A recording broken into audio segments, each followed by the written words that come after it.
Special purpose register के अंदर ही आता है फ्लैग्स वाला पार्ट। तो फ्लैग्स को पढ़ते हैं हम एक बार। फ्लैग्स बेसिकली क्या बताते हैं, नेचर ऑफ रिजल्ट।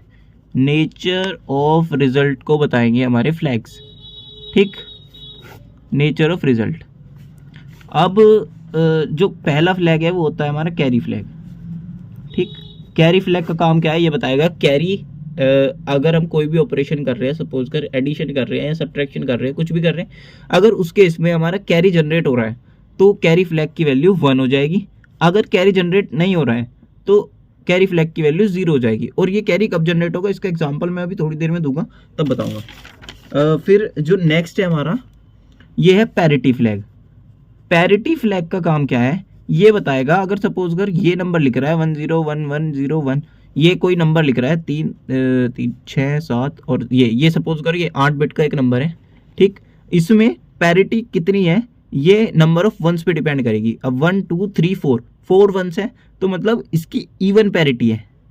पैरिटी क्या है, नंबर ऑफ वंस, ठीक। अब इस केस में इवन पैरिटी है मतलब पी की वैल्यू 1 होगी क्योंकि इवन पैरिटी है।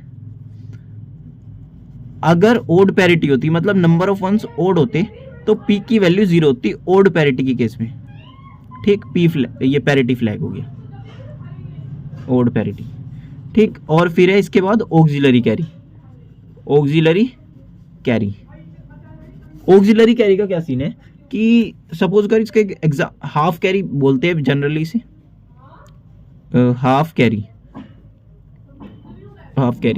अब इसका मैं एग्जांपल ले लेता हूँ, उससे अच्छे से समझ में आएगा। जैसे सपोज करो 1010 10 ले लिया हमने, 10 यही ले लिया। इसको हम ऐड कर रहे हैं, दो बाइनरी नंबर है इनको हम ऐड कर रहे हैं।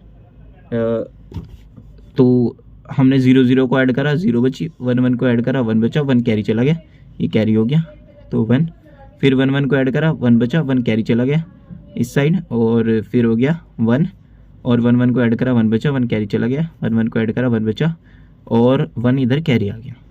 अब इसमें क्या सीन है, इसमें ना दोनों कैरी फ्लैग का भी एग्जांपल यही हो जाएगा, ऑक्सिलरी कैरी का भी एग्जांपल ये हो जाएगा। लाइक अगर हम इस नंबर को 4 में डिवाइड कर दें, हमने हाफ में डिवाइड कर दिया, जैसे 8 बिट का नंबर है हमने 4 में से डिवाइड कर दिया। इस पार्ट से इस पार्ट में एक कैरी जा रहा है ना, तो हाफ में अगर कैरी जा रहा है इस पार्ट से इस पार्ट में, इसका मतलब है कि कैरी जो ऑक्सिलरी कैरी है उसकी वैल्यू 1 हो जाएगी, जो ए फ्लैग है उसकी वैल्यू 1 हो जाएगी क्योंकि ऑक्सिलरी कैरी प्रेजेंट है, इसका मतलब ये है बस। और इस केस में क्या हो रहा है कि जब हम लास्ट में क्या बच रहा है 1 कर रहे हैं ना, तो 1 एक कैरी जा रहा है इधर 1, ये जो बचा ये कैरी बचा ना 1, तो ये क्या है कैरी फ्लैग की वैल्यू को 1 कर देगा बस। इसका मतलब ये भी है कि कैरी प्रेजेंट है, इसमें कैरी भी प्रेजेंट है, इसमें ऑक्सिलरी कैरी भी प्रेजेंट है, ठीक। बस यही था ऑक्सिलरी कैरी का। फिर है इसके बाद साइन फ्लैग, नहीं 0 फ्लैग है इसके बाद एक, तो 0 फ्लैग का क्या है, अगर नंबर 0 होगा तो जेड फ्लैग की वैल्यू 1 हो जाएगी। इफ रिजल्ट इज 0 तो 0 फ्लैग की वैल्यू 1 हो जाएगी। अगर जेड की वैल्यू 0 है तो रिजल्ट नॉट 0, रिजल्ट या नंबर कह सकते हैं हम इसे। रिजल्ट हम इसलिए बोल रहे हैं कि जनरली क्या होगा जब हम दो नंबर को ऐड या सब्ट्रैक्ट करेंगे उस केस में क्या हो रहा होगा, ये फ्लैग की वैल्यू चेंज हो रही होगी। अब जो उन नंबर का रिजल्ट है उस पर डिपेंड करेगा कि फ्लैग की वैल्यू कैसे चेंज हो रही होगी।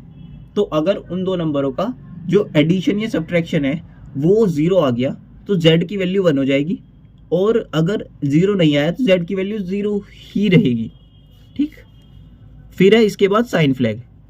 साइन फ्लैग क्या बताता है, साइन फ्लैग बेसिकली अगर साइन नंबर है, लाइक पॉजिटिव नंबर के लिए ना जो फर्स्ट सिग्निफिकेंट बिट होती है वो 0 होती है, और जो नेगेटिव नंबर है उसके लिए जो मोस्ट सिग्निफिकेंट बिट होती है वो 0 होती है। तो साइन फ्लैग बस यही बताता है कि तुम्हारा पॉजिटिव नंबर है या नेगेटिव नंबर है। अगर s की वैल्यू 1 होगी तो नेगेटिव नंबर होगा, और अगर s की वैल्यू 0 होगी तो पॉजिटिव नंबर होगा बस। फिर आता है trap flag. Trap flag. Trap flag का काम लाइक टी की वैल्यू अगर 1 होगी तो ट्रैपिंग या डीबगिंग अनेबल होगी। ट्रैपिंग या फिर डीबगिंग। डीबगिंग तो करी होगी, प्रोग्रामिंग लैंग्वेज में होती है debugging, step by step debug करते हैं किसी भी कोड को। तो अगर डीबगिंग अनेबल्ड होगी या नहीं होगी, टी की वैल्यू अगर 0 होगी तो डिसेबल्ड होगी, वो टी की वैल्यू से पता चलेगा। ठीक, फिर इसके बाद आती है इंटरप्ट फ्लैग की बारी। इंटरप्ट फ्लैग ये भी एक इम्पोर्टेंट फ्लैग है, फ्लैग रजिस्टर का पार्ट है ना, तो ये भी एक इम्पोर्टेंट है। इसमें क्या है कि जो इंटरप्ट फ्लैग है, अगर जैसे एक होती है INTR पिन माइक्रो प्रोसेसर में, तो अगर आई की वैल्यू 1 हुई और INTR पे लॉजिक 1 आया, INTR पिन जो है माइक्रो प्रोसेसर की उस पे लॉजिक 1 गया। ठीक, जब दोनों कंडीशन मीट होगी तो माइक्रो प्रोसेसर को लगेगा कि इंटरप्ट आया है और इसको हैंडल करना चाहिए। ठीक, जो इंटरप्ट आया है इसको हैंडल करना चाहिए, तो माइक्रो प्रोसेसर क्या करेगा, इस इंटरप्ट के लिए एक इंटरप्ट एक्नॉलेजमेंट सिग्नल भेज देगा INTA पिन से। ठीक, INTA पिन से इंटरप्ट एक्नॉलेजमेंट सिग्नल भेज देगा कि मैं इंटरप्ट को हैंडल कर रहा हूँ। Interrupt acknowledgement signal, acknowledge signal बस। ठीक, अगर आई की वैल्यू 0 हुई तो उस केस में क्या होगा, INTR पिन पे 1 भी आए, INTR पिन पे 1 आया, लेकिन आई की वैल्यू इंटरप्ट फ्लैग की IF की वैल्यू, IF लिख देते हैं इसको, IF की वैल्यू अगर 0 है और इंटरप्ट पिन पे 1 लॉजिक आया है, उसके बाद भी माइक्रो प्रोसेसर उस इंटरप्ट को डिनाई कर देगा। बस माइक्रो प्रोसेसर क्या करेगा, जो इंटरप्ट है उसको डिनाई कर देगा, इंटरप्ट को बेसिकली डिनाई कर देगा, हैंडल नहीं करने का उसको बस। फिर नेक्स्ट आती है over direction flag. Direction flag, direction flag का काम क्या है कि डी की वैल्यू अगर 1 होगी, जब हम स्ट्रिंग इंस्ट्रक्शन पढ़ेगी उस केस में हम डायरेक्शन फ्लैग का यूज करेंगे जनरली।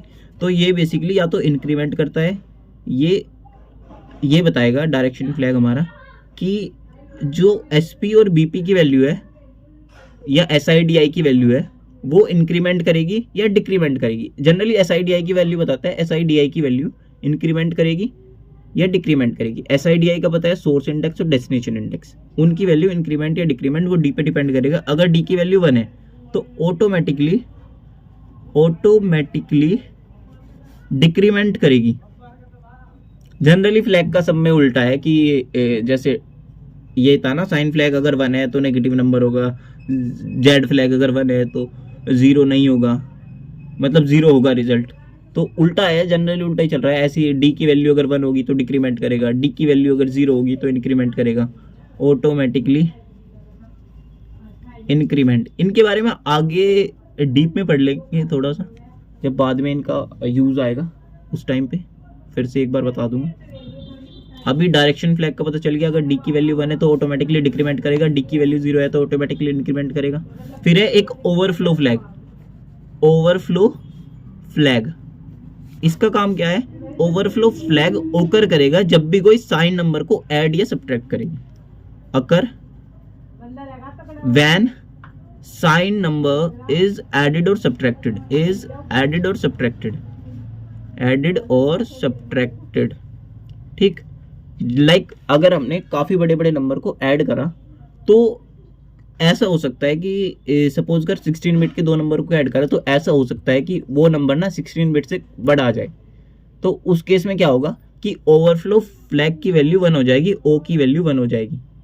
ठीक, और अगर नहीं हुआ तो ओ की वैल्यू वही 0 रहेगी। और ये नेगेटिव नंबर के केस में भी हो सकता है, अगर दोनों नंबर नेगेटिव की होगी, साइन नंबर है, दोनों नंबर नेगेटिव है और हमने दोनों को ऐड करा तो, या फिर ऐसा भी, हाँ दोनों को ऐड करा तो उस केस में भी हो जाएगा कि हाँ काफ़ी बड़ा नंबर आ गया और ओवरफ्लो फ्लैग जनरेट हो सकता है। एड सब्ट्रैक्शन के केस में भी हो सकता है। लाइक अगर हमने सब्ट्रैक्ट करा किसी नेगेटिव नंबर को पॉजिटिव नंबर से, तो हाँ उस केस में दोनों नंबर नेगेटिव हो जाएंगे, तब के केस में हो सकता है कि ओवरफ्लो फ्लैग की वैल्यू बना जाए।